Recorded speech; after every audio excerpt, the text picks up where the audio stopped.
Good evening everyone. आज हम लोग section 73 of Indian contracts act देखेंगे। काफ़ी बड़ा सेक्शन है ये। सेक्शन बहुत बड़ा नहीं है, लेकिन इसमें काफ़ी सारे इलस्ट्रेशंस हैं।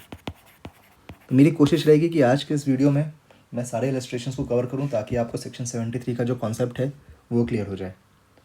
ठीक है, देखिए सेक्शन 73 क्या कह रहा है। सेक्शन 73 कह रहा है, अगर कॉन्ट्रैक्ट ब्रेक हो जाता है, कॉन्ट्रैक्ट टूट गया, ठीक है, कॉन्ट्रैक्ट हैज़ बिन ब्रीच्ड, तो जो पार्टी लॉस सफ़र करती है वो कंपनसेशन क्लेम कर सकती है। ठीक है, ये बहुत सिंपल सा सेक्शन 73 रूल बता रहा है। इसमें एक उन्होंने बात और ऐड करी है, लेकिन कह रहा है लेकिन कंपनसेशन सिर्फ दो तरह से लॉसेस के लिए लिया जा सकता है। कंपनसेशन सिर्फ दो तरह के लॉसेस के लिए मिलता है। पहला लॉस क्या होगा, जो तो आपका नेचुरल लॉस हो। ठीक, नेचुरल लॉस क्या होगा, जो लॉस नॉर्मली ब्रीच होने से होता है। ठीक है, ये आपको सारी चीज़ें इलस्ट्रेशन से समझ में आएंगी। ठीक है, और ये मैटर ऑफ फैक्ट होता है, कोर्ट्स डिसाइड करते हैं। एक होता है फोर्सिएबल लॉस। फोर्सिएबल लॉस, देखिए फोर्सिबल लॉस क्या होता है, जो लॉस दोनों पार्टीज़ के कॉन्ट्रैक्ट बनाते वक्त पता होता है कि हो सकता है। ठीक है, अब फोर्सिबल लॉस में उन्होंने एक चीज़ और लिखी है। उन्होंने कहा है कि लेकिन रिमोट या इनडायरेक्ट लॉस के लिए कंपनसेशन नहीं मिलता है।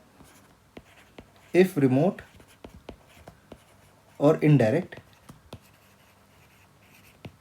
Then no compensation. इसको अब इलस्ट्रेशन से समझते हैं। इलस्ट्रेशन क्या बता रहा है, देखो ए ने बी के साथ कॉन्ट्रैक्ट किया, ये पहला इलस्ट्रेशन है।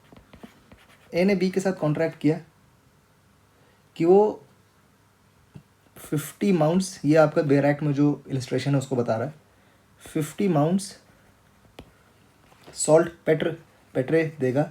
आई don't know how to pronounce it, but saltpetre देगा। ठीक है, अब सॉल्ट पेट्रे कोई कंपाउंड केमिकल कुछ होगा।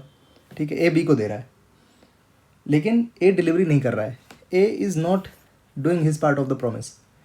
देखो रिजल्ट में क्या है, रिजल्ट ये हुआ कि बी को मार्केट से सेम गुड्स ज़्यादा प्राइस पे ख़रीदने पड़े।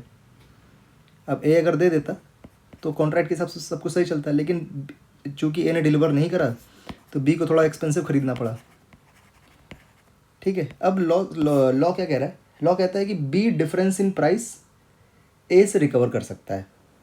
ठीक है, अगर मान लो इनको मार्केट में 100 रुपये का पड़ा और इनको ओरिजिनली 50 रुपये का पड़ता, तो 50 रुपये ही कैन क्लेम, क्योंकि 50 रुपये डिफरेंस है। ठीक है, एक इलस्ट्रेशन 2 क्या कह रहा है, इलस्ट्रेशन 2 क्या कहता है, ए ने बी की शिप बॉम्बे जाने के लिए हायर करी, लेकिन बी जो है शिप प्रोवाइड ही नहीं करता है। ठीक है, या ऐसा समझो कि ए ने बी की शिप हायर करी और बी ने शिप नहीं प्रोवाइड करी। ठीक है, पहले इलस्ट्रेशन जैसा। अब देखो ए को दूसरी शिप हायर करनी पड़ेगी और उसमें एक्स्ट्रा एक्सपेंसेस आ जाएंगे। देखो अब ये एक्स्ट्रा एक्सपेंस जो है वो बी को कंपनसेट करना पड़ेगा, बी से रिकवर करा जा सकता है, क्योंकि ये एक डायरेक्ट लॉस है।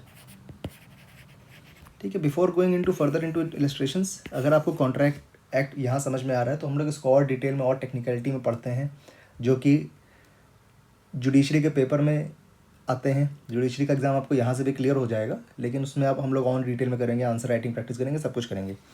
You can get in touch with me at your legal buddy 09, और मात्र 4000 रुपये में आपको वो क्लासेस मिल जाएंगी। इलस्ट्रेशन 3 पे आ जाते हैं। इलस्ट्रेशन 3 क्या कह रहा है, ए ने बी को 100 रुपये देने का कॉन्ट्रैक्ट किया, ए टाइम पर पैसा नहीं देता है। अब देखिए इसी वजह से बी अपने डेट को नहीं क्लियर कर पा रहा है और वो फाइनेंशियली रून हो जा रहा है। अब देखो यहाँ पे बी सिर्फ 1000 रुपये और इंटरेस्ट यहाँ पे क्लेम कर सकता है। पूरी जो फाइनेंशियल जो रूइन हुआ वो उसका क्लेम वो नहीं करेगा, क्योंकि वो बहुत ज़्यादा एक रिमोट लॉस हो जाएगा। ठीक है, इंटरेस्ट यहाँ पे वो इंटरेस्ट और जो पैसा है प्लस प्रिंसिपल अमाउंट ही क्लेम कर सकता है। ठीक, चौथा इलस्ट्रेशन क्या है, चौथा इलस्ट्रेशन क्या बता रहा है, ए ने बी को मशीन सप्लाई करने का कॉन्ट्रैक्ट किया, मशीन लेट डिलीवर हो रही है। अब चूँकि लेट डिलीवर हुई तो बी को मार्केट से एक्सपेंसिव मशीन खरीदनी पड़ गई। देखो लॉ क्या कहता है कि जो डिफरेंस इन बाइंग प्राइस है उसका कंपनसेशन क्लेम कर लेगा, क्योंकि that is a direct loss. That is a direct loss. ठीक है, इलस्ट्रेशन 5 पे आ जाते हैं। इलस्ट्रेशन 5 पे कह रहा है ए ने बी को सर्टेन गुड्स डिलीवर करने का कॉन्ट्रैक्ट किया, ए ने बी को। अब बी उन गुड्स को प्रॉफिट के साथ रीसेल करने वाला था, ठीक है, लेकिन ए उन गुड्स को डिलीवर नहीं कर रहा है। तो लॉ क्या कह रहा है, बी एक्सपेक्टेड प्रॉफिट का कंपनसेशन क्लेम कर सकता है, क्योंकि ये एक फोर्सिएबल लॉस था। The word is expected profit. This is a foreseeable loss, ठीक, फोर्सिएबल लॉस। इलस्ट्रेशन 6 पे आ जाते हैं। 6 पे आने के पहले अगर आपको ट्रांसफर ऑफ प्रॉपर्टी एक्ट पढ़ना है, जो कि एक one of the toughest act होता है, उसके भी पेड कोर्सेज चल रहे हैं। You can get in touch with me at yourlegalbuddy09@gmail.com। I will give you the entire details that you need. Illustration 6 पे आ जाते हैं। देखो, ए को पता है कि बी गुड्स को स्पेसिफिक पर्पस के लिए यूज़ करेगा, ठीक है, ए डिलीवर नहीं करता और बी को लॉस हो जाता है। अब देखिए, यहाँ पे ए जो है सिर्फ उन लॉस के लिए रीजनेबल रिस्पॉन्सिबल होगा, क्योंकि उस कॉन्ट्रैक्ट के वक्त उसको पता था कि इसके ब्रीच से ये लॉस हो जाएगा, तो जो स्पेसिफिक लॉस है उसको कवर करना होगा, ठीक है। This is section 6। इलस्ट्रेशन 7 पे आते हैं। इलस्ट्रेशन 7 क्या कहता है, इलस्ट्रेशन 7 कहता है एक गुड्स डिलीवर नहीं कर रहा है, बी को अपने फैक्ट्री का प्रोडक्शन स्टॉप करना पड़ रहा है इस वजह से, क्योंकि वो गुड्स डिलीवर नहीं कर रहे हैं।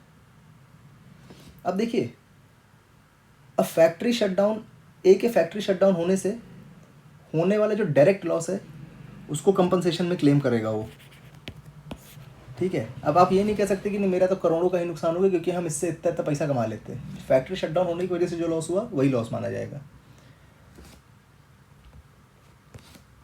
ठीक है। सो ये हमारा था। इस पर एक बहुत ही फेमस इंग्लिश लॉ का केस भी है जो हम लोग डिस्कस कर रहे हैं अपने पेड क्लासेस में।